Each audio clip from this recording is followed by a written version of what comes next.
Hey guys, welcome to the channel. As you see on thumbnail, what if Issei was broken beyond repair part 1. Before I start, if you like these types of videos, please subscribe to the channel and like the video. Also share this video with your friends. Let's start the video. Issei, run while you still see A woman's voice screamed at a child that was standing in front of her, but she was cut off by a sword, slitting her throat open. The woman made a few gagging noises, but she eventually stopped breathing. No. Mother. The boy that the woman called Issei shouted, tears streaming down his eyes. The man that killed his mother and father soon turned his attention towards the small boy and gave a wicked grin. Well boy, it seems that you will be joining your parents as well. But, I'll make sure that you remember my name. Make sure that you never forget my name. The man said, standing tall with two black fatherly wings on his back. Issei couldn't say anything nor could he move. He couldn't believe that at 7 years of age, he would meet his end. My name is Kokebiel. Make sure you remember that in the afterlife. The man known as Kokebiel said, raising his sword in the air. Issei closed his eyes and waited for the impact. He felt a sharp pain on the right side of his face. Issei screamed like he has never screamed before. He was holding his right eye, so he could try and stop the bleeding. Kokebiel then kicked the bow in the stomach, sending him across the room. Issei's back smashed on a nearby wall. Still alive? For a human, you don't die as easily. But that doesn't matter. I'll end your life now, Kokebiel said, approaching the fallen Issei. Issei could only watch as his death came closer and closer. Issei's life began flashing before his eyes. To the friends he made in school, to the grateful moments that he spent with his parents and the rest of the Hyodo family. Kokebiel stood before the fallen boy. He grabbed him by the throat and pulled him up to his feet. Issei began choking by the sheer power behind Kokebiel's grip. Kokebiel then let go of Issei's neck. Before Issei's feet could touch the ground, Kokebiel decapitated Issei. Issei's severed head fell on the cold floor with a small thud, the same with his body. Kokebiel smirked at his handiwork and laughed. He then disappeared. Young one, a voice said within Issei's head. Issei's eyes snapped open and he found himself surrounded by flames. He looked up and saw what looked like to be a giant red dragon. Who are you? Issei asked weakly.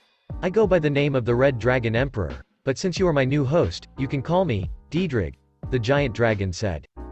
What do you mean by new host? Issei asked. I do not have much time to explain it to you. Right now I shouldn't be awake. I didn't usually do this with my previous hosts, but I'm willing to give you a second chance in life, Diedrig said. You can bring me back to life? How? Issei asked. With a little bit of magic, of course. But it will come with a price. I am willing to bring you back to life, only if you give up your humanity. If I bring you back to life, you will no longer be human, but a hybrid of human and dragon, Diedrig said. So all I have to do is give up my humanity? Issei asked. Diedrig nodded. Issei looked around the area that he was in, but there was nothing but flames. He then turned back to Diedrig. I accept. I'll give up my humanity, Issei said. Diedrig nodded once more. Everything around them began to light up into a bright light. Issei shielded his eyes, but everything went black. 10 years later, Issei's eyes snapped open from his nightmare. He put a hand on his forehead and noticed that he was sweating. He pulled the blanket that was covering his body back and sat down on his bed, his face in his hands. He gave a long sigh. The same nightmare, coming back to haunt him every single night. It never let him find peace. Neither do the voices in his head. The voices were screaming the same thing every single time. Issei, run as fast as you see A. Remember my name in the afterlife. My name is Kokebiel. Issei gave a silent growl at the name of Kokebiel. He forced the voice to go quiet and he stood up from the bed. He exited his room and went straight to the bathroom. He stripped out of his clothes and entered the bath. When he was finished, he wore his school uniform. Before he exited the bathroom, he took in a glance at the mirror. He ran a finger at the scar that ran across his right eye. His right eye was now blind, losing its natural brown color and went to a light milky blue color. He then ran a finger at another scar that was on his neck. The scar that was formed when he was put back together by Diedrig. Issei sighed once more. He exited his bathroom and went downstairs to the kitchen. He made himself a bowl of rice with some orange juice. In a matter of seconds, Issei finished his breakfast. He put the glass and the bowl in the sink. He then went over to the living room and picked up his school bag. He had to thank his uncle. He was the one that enrolled him into the Kuo Academy, which was previously an all-girls school. His uncle also told them that he didn't like to talk very much, so the teacher will introduce him. Issei took his spare key into his pocket and exited his house.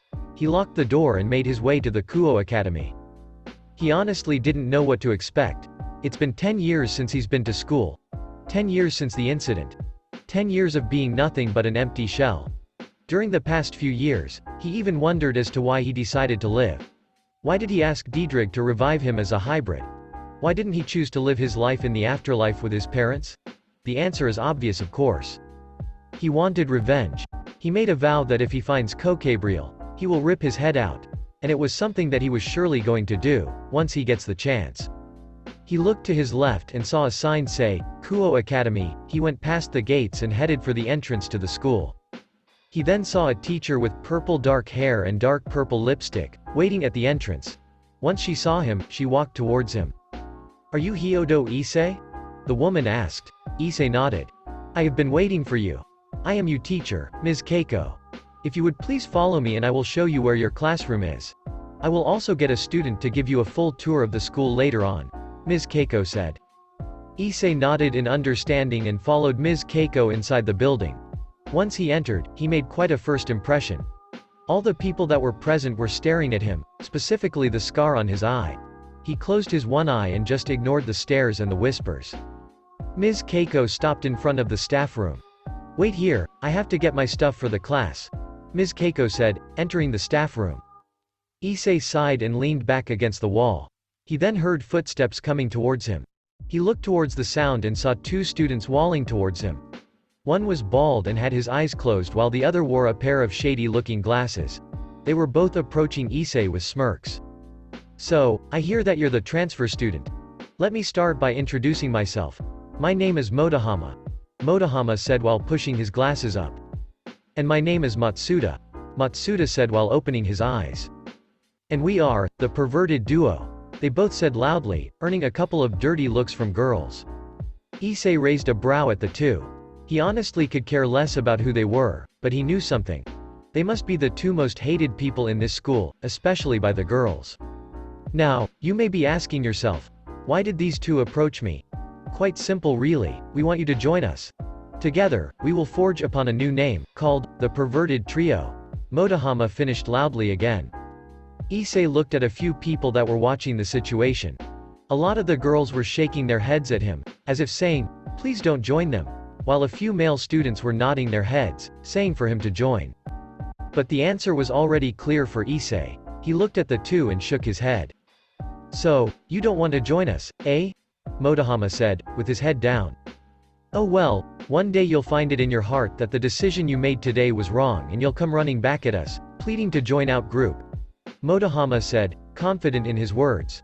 Matsuda agreed with him with a smirk of his own. Matsuda, Motohama. You two get to class right. Ms. Keiko was cut off by Issei, who put a finger on his lips and shushed her.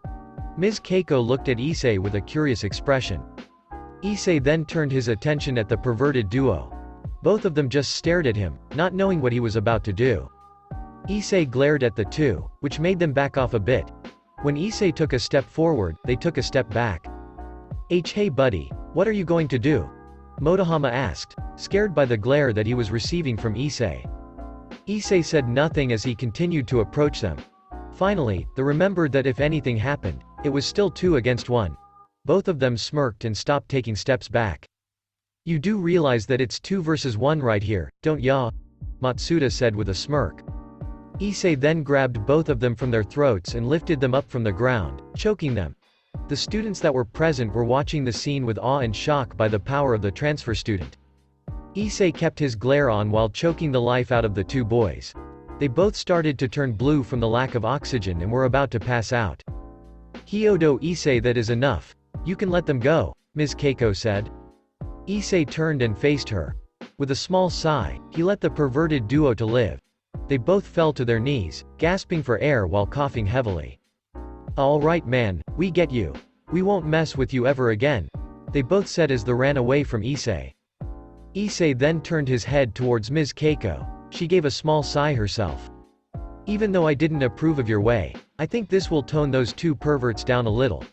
Also, try to avoid getting into fights, especially in school, she said. Come now, let's get to class. The bell is about to. She was cut off by the sound of the bell going off. Go off. She finished with a sigh. They both went to the second floor and walked down the corridor. After a few seconds, they stop at a classroom with the sign, 2B, on it. Ms. Keiko turned to look at Issei. Okay, you wait out here. I'll call you in a minute, Ms. Keiko said. Issei nodded. Ms. Keiko opened the door to the classroom and closed it. Issei waited until his cue to enter. Today, I would like to announce that we have a new student. You can enter now, Ms. Keiko shouted. Issei opened the door and walked in the classroom. He heard some whispers about him, like how he handled the perverted duo and about the two scars that were visible on his neck and face. Ms. Keiko cleared her throat, making the students to stop whispering. Alright class, his name id Hyodo Issei. He is 17 years old.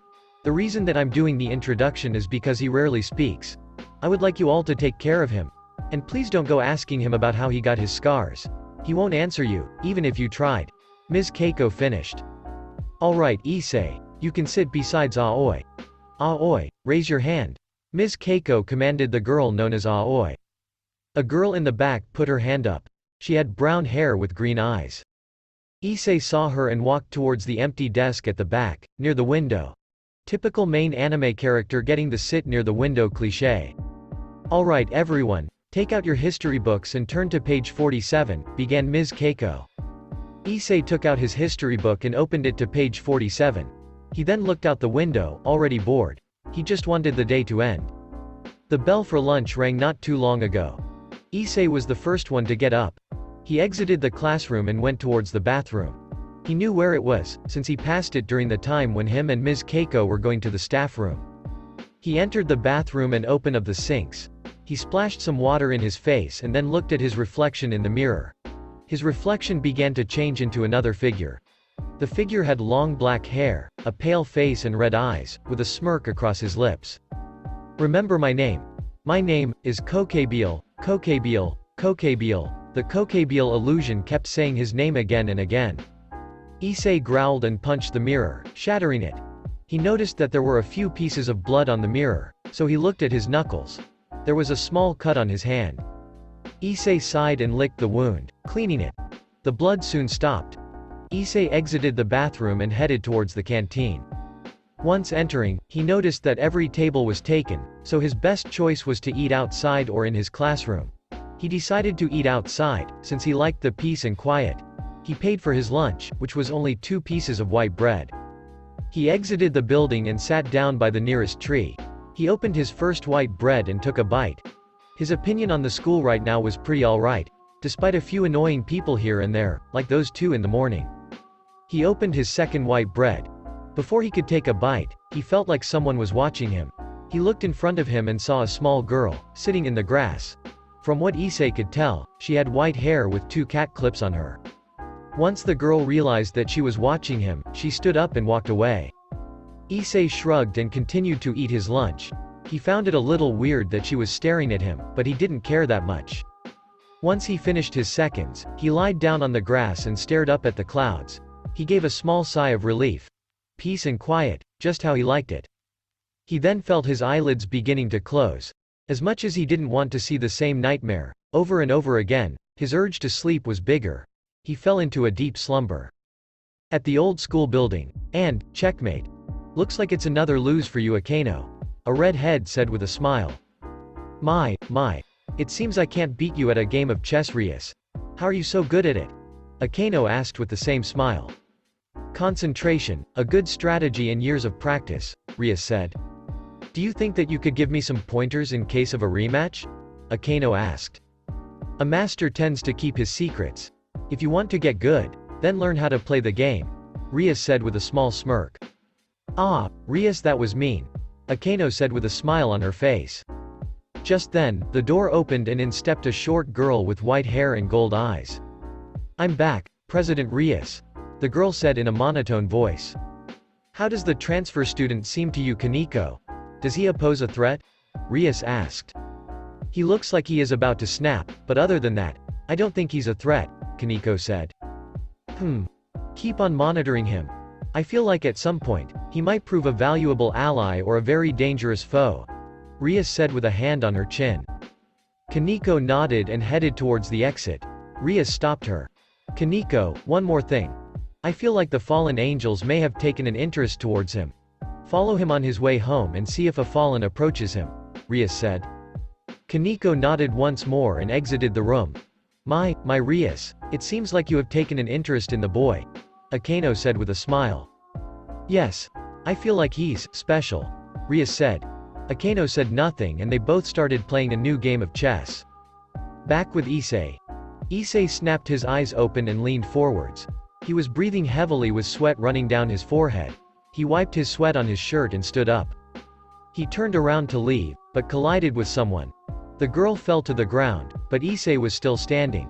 He looked down and saw that the girl had long black hair and her eyes were violet. I am sorry, I wasn't looking where I was going, the girl said. Issei didn't say anything, like usual, but he did offer his hand to the girl. The girl looked at his hand and hesitantly took it. Issei picked her up. Thank you, she said shyly. Issei nodded and started walking towards the entrance of the school. Wait, the girl shouted. Issei turned around and looked at her with a raised brow. You might not know me, but I do know you. I see you crossing the bridge on your way home. Your name is Issei, right? The girl asked. Issei looked at her suspiciously, but nodded his head slowly. My name is Yuma Amano. Pleasure to meet you, she said with a small bow. Issei nodded once more and turned around. She stopped him again. Wait. I have something to ask you, she shouted.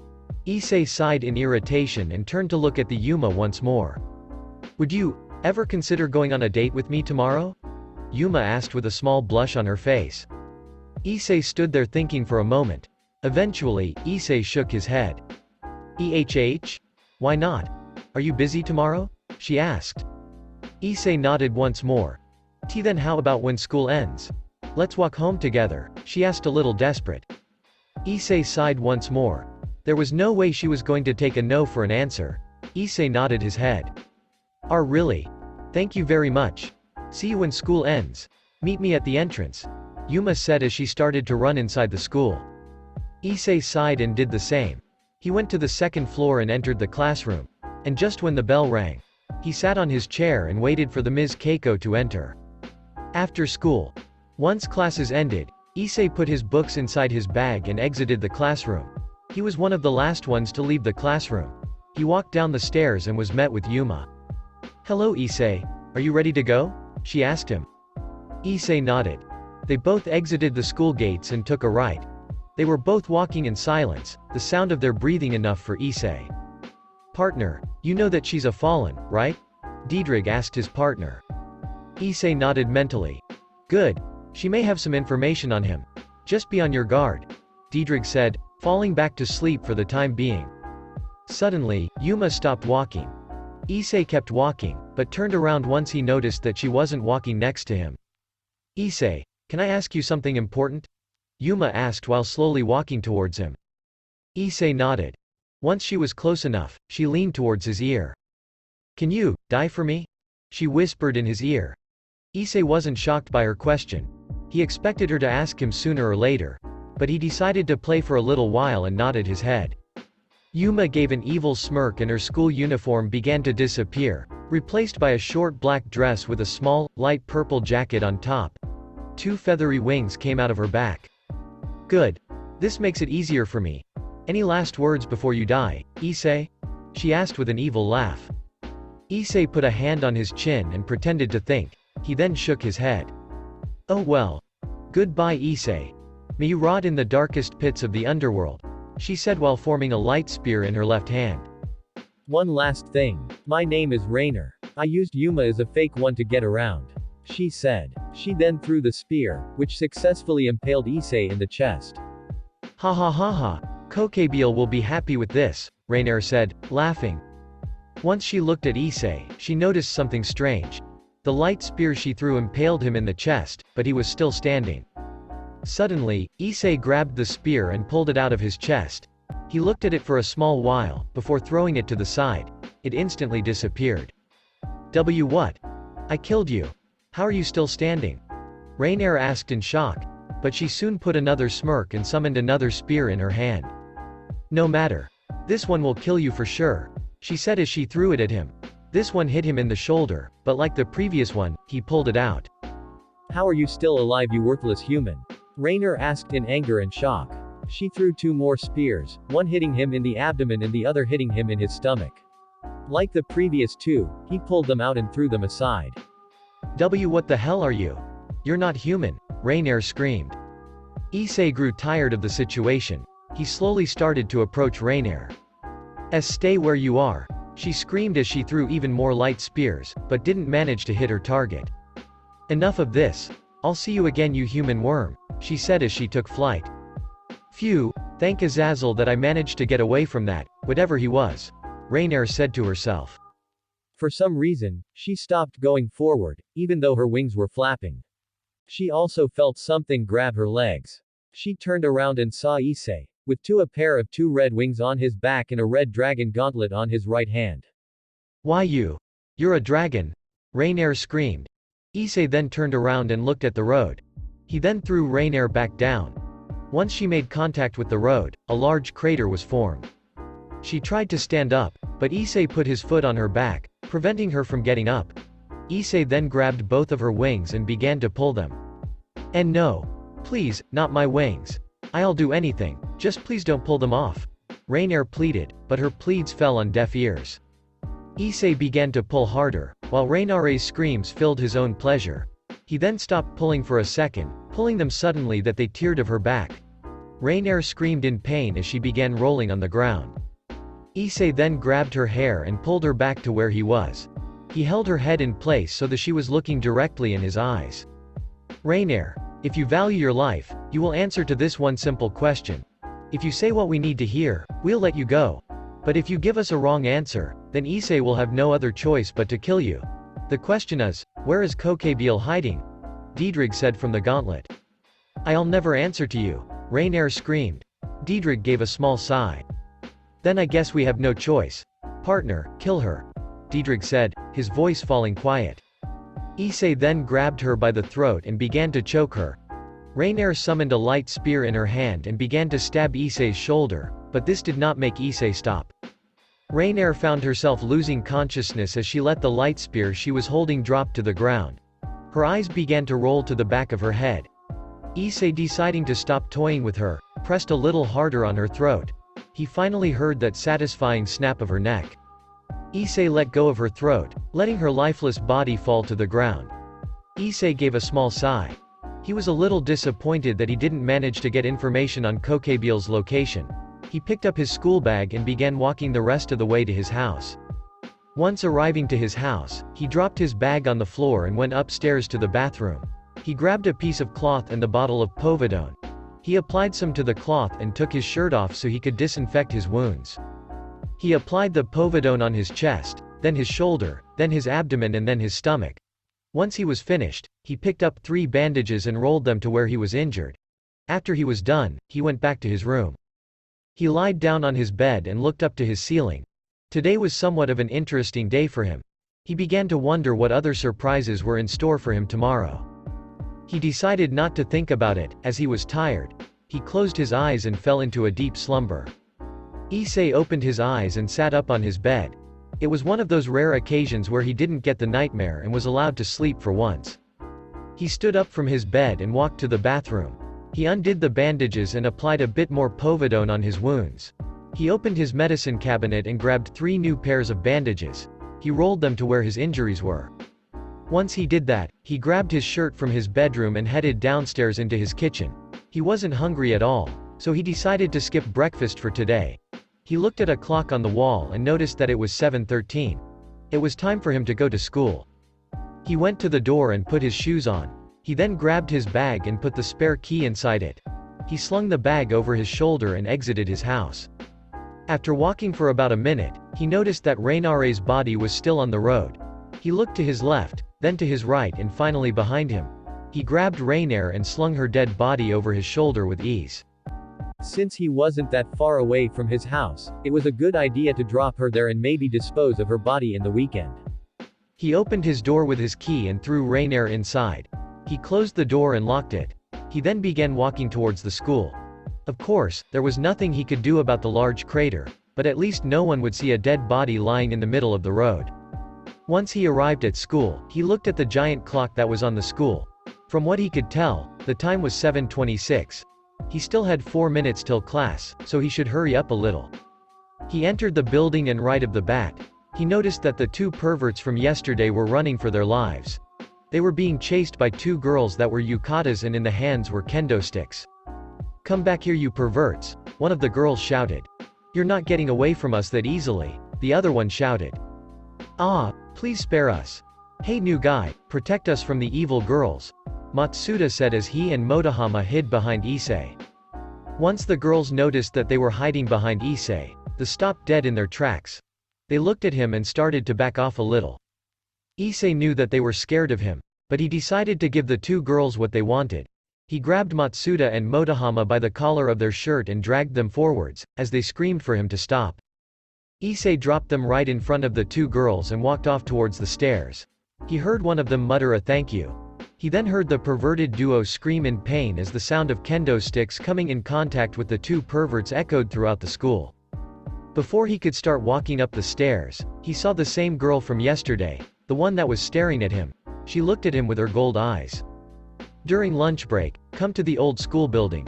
The president of the occult research club wants to speak with you, the girl said as she started to walk the other direction.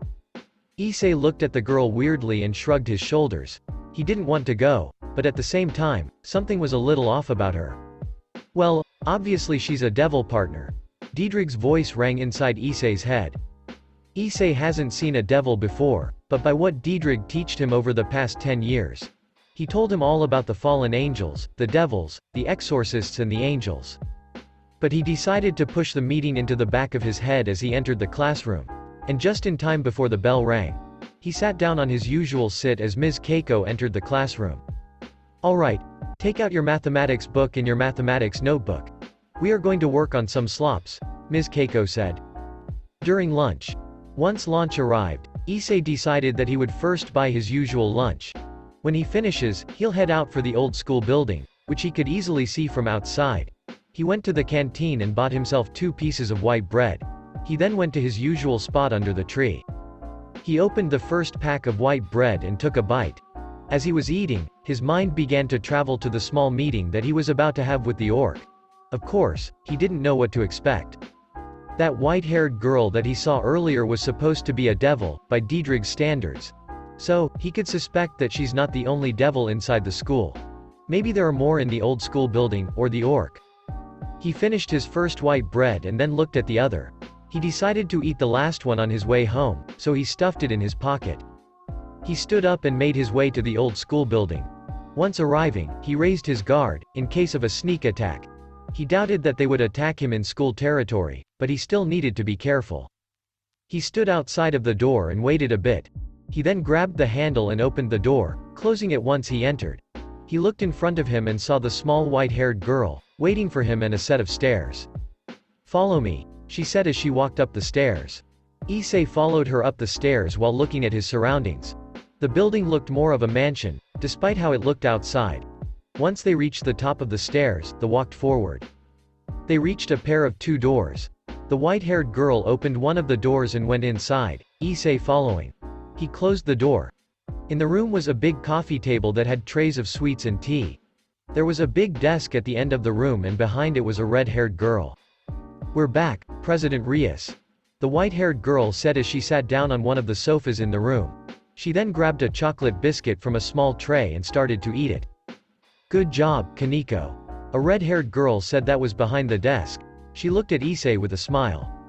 "So you must be the transfer student that I heard so much about. As you heard from Kaneko, my name is Rias Gremory. Since there are a few more of us, would you prefer to meet them first, or would you like me to start with the question now?" Rias asked, the smile still on her face. Issei just shrugged, not caring either way. "Since I have a little work to do, you can sit down and relax for the meantime," Rias said as she continued what she was doing. Issei walked to sit down on the sofa opposite of Kaneko. He relaxed in his sit and looked up at the ceiling. He gave a small sigh and closed his one eye. He could sense it. The red-haired girl is a devil as well. And a pretty powerful one too. Remember my name. My name is Kokebiel. Kokebiel's voice rang inside Issei's head. Issei opened his eye, still staring at the ceiling. He began to hear their voices again. I Issei, run as fast as you see. His mother's voice then ranged inside his head. Issei gritted his teeth. This was the aftermath of not having the nightmare, not that he wouldn't hear the voices if he did have the nightmare. But he still hated it. Still alive. For a human, you don't die as easily. But that doesn't matter. I'll end your life now. Kokebiel's voice rang once more. Issei gave a low growl, which thankfully no one heard. He tried to force the voices to go quiet for the meantime and he succeeded. Just then, he heard the door open. He looked towards the direction of the door and he saw two people walking in, a boy with short blonde hair and blue eyes and a girl with long black hair that was in a ponytail and violet eyes, which resembled Rainer a bit. Ah, you're all here. Good. Now we can start the meeting, Ria said, smiling. As she said that, all except Issei went near the big desk the Rias was. Let's start by introducing ourselves again. My name is Rias Gremory. Rias said with a small bow. Kaneko Taju, Kaneko said in her normal monotone voice. My name is Yuto Kiba, pleasure to meet you. Kiba said, also with a bow. And my name is Akeno Hinjima. Akeno said with a smile. Now, from what I heard around the school, your name is Issei Hyodo, correct? Rias asked. Issei nodded. Now, from what Kaneko told me yesterday, you fought and successfully killed a fallen angel. I want to thank you for that. But the real question is, are you a threat to us devils? Rias asked, as hers and the other members' black wings emerged from their backs. Issei looked at them for a small while. He looked down at his right arm and saw a green light. He extended his arm forward and the red gauntlet appeared on his arm. The boosted gear, Rias trailed off with shock. Rias Gremory. Diedrag's voice was heard from the gauntlet. Our Red Dragon Emperor? Rias asked in shock as the other's eyes widened. Yes, it is me. As you probably already know by now, Hyodo Issei is my host. And to answer your previous question, if you do not get in our way during our small quest, then you will be recognized as an ally. But if you somewhat interfere, then we will have no choice but to attack. Diedrag said. Curious question. What exactly is your quest? Rias asked with a brow raised.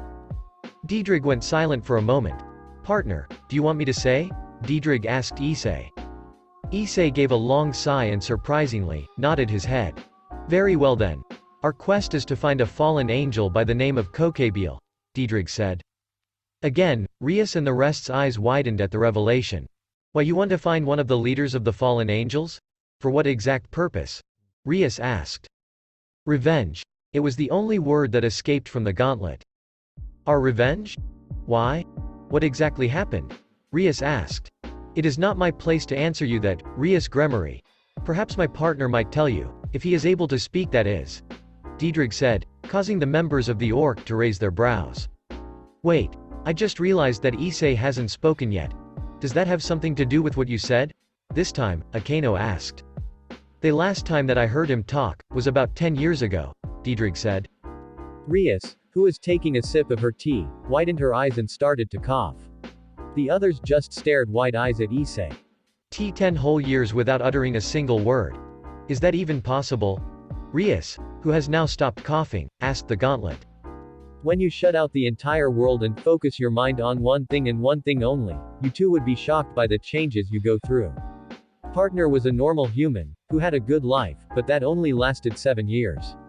Diedrag said. Everyone was silent. They didn't know how to respond. Suddenly, Rias stood up and walked to Issei. She grabbed one of his hands and put it close to her chest. Is there anything we can do to fix him? Rias asked, surprising everyone in the room, save for Issei. Rias Gremory and the rest. Would you like to know what my partner's last words were before he went into silence? Diedrag asked, surprising everyone in the room again. They pulled a little closer to hear Diedrag speak. Yes, it's something that I would definitely want to know now. Rias said. She was surprised by herself. She didn't expect to feel that much concern for just one person. Very well then.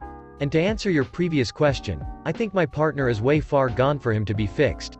The reason is because of his final words before falling into silence. Diedrich said. Everyone was basically at the edge of their seats, waiting for Diedrich to speak. His last words to me were, "Once I find and kill Kokobile, my life will no longer have any meaning." That's right, Diedrich, once everything is finished, I'll end my own life and join my parents in the afterlife. Diedrich spoke Issei's last words to the orc. There were a few moments of silence in the room, when suddenly, everyone screamed at once. That is it for today, guys. Hope you enjoy. Please leave a like and subscribe for more videos. See you in the next video.